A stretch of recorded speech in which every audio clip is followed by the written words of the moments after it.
Learning a language through a story is one of the most effective ways because we remember stories better than isolated words or grammar rules. Today, let's read a story titled The Last Message. We are going to read through it and analyze it at the end. Also answer comprehensive questions.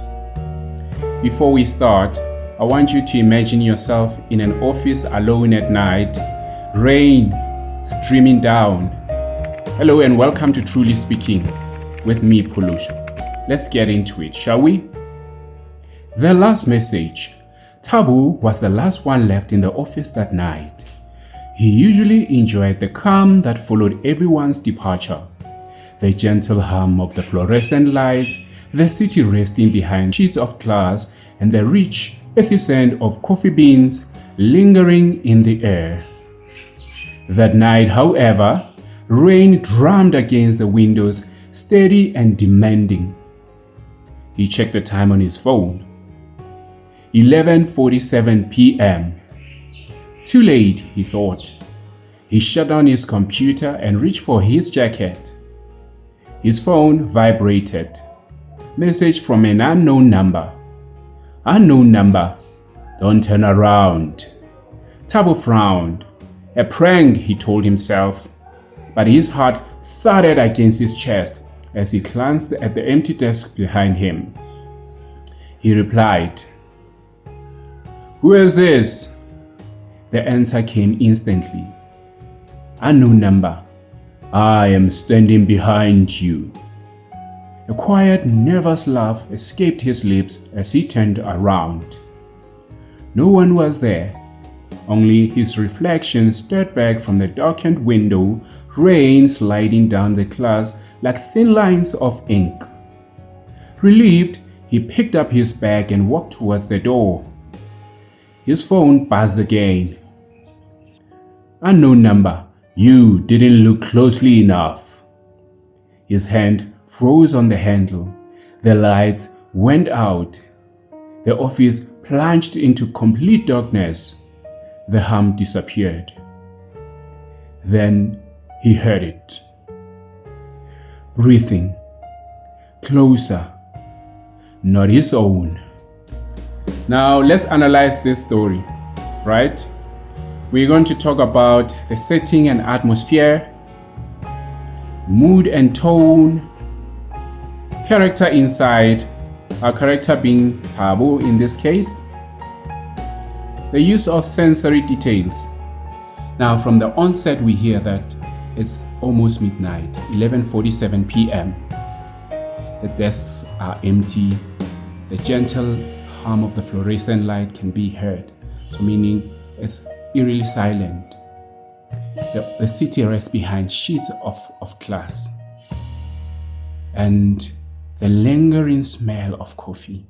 So the mood is already set for tension. A safe place, which is the office, now has turned into an unsettling environment. The mood here suggests that Tabu was alone and peaceful, from the peaceful solitude of being in control and following your routine to an uneasy suspense where you receive a message that says, "Don't turn around." And then Tabu tries to dismiss it as a prank. Although his heartbeat is betraying him, he's sweating underarms, I suspect. So logically, he wants to believe that it's a prank. But he knows that he's alone in the office. Now, let's discuss sensory imagery that was used in the story. First, we have side. The side of empty desks or workstations behind Tabu, and the glass window. And then we have sound. The sound of fluorescent lights, the hum, the gentle hum of the fluorescent lights. And then we have smell. The smell of coffee beans, earthy smell of coffee beans. All this just puts you in the story. Okay, let's discuss a character. Tabu. How old do you think Tabu is? To my mind, Tabu is between 20 and 30.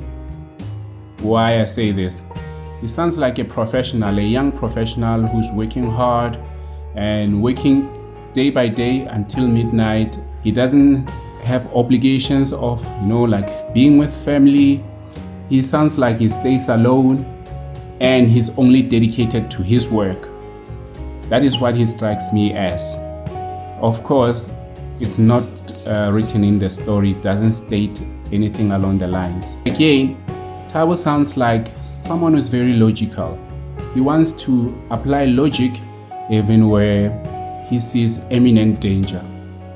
Instead of running for his life, he wants to argue that this is just a prank, although his heartbeat is betraying him, right?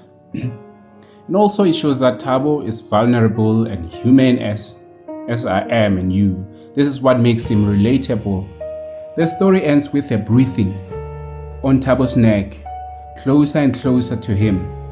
The title itself suggests that, the last message. This could mean that this is the last message that Thabo received in his life.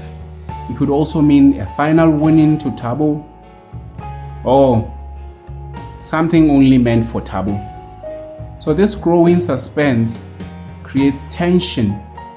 If you enjoyed this story, hit the like button and don't forget to subscribe for more, most probably even part 2 of the story or any other stuff that are coming on the channel. There's a lot in the pipeline.